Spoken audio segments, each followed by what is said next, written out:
మన ఇంట్లో 5 మొక్కల్ని కనుక పెంచుకుంటే అష్టైశ్వర్యాలు భోగభాగ్యాలు మీ ఇంటికి బారులు తీరతాయి అని పెద్దలు చెప్తూ ఉంటారు.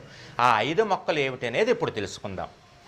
మొదటి మొక్క ప్రతి ఇంట్లోనూ ఉండవలసినటువంటి తులసి మొక్క. అది కృష్ణ తులసి కానీ లక్ష్మీ తులసి కానీ లేదా రెండుగా కలిసి కానీ ఇంట్లో పెంచుకోవచ్చు.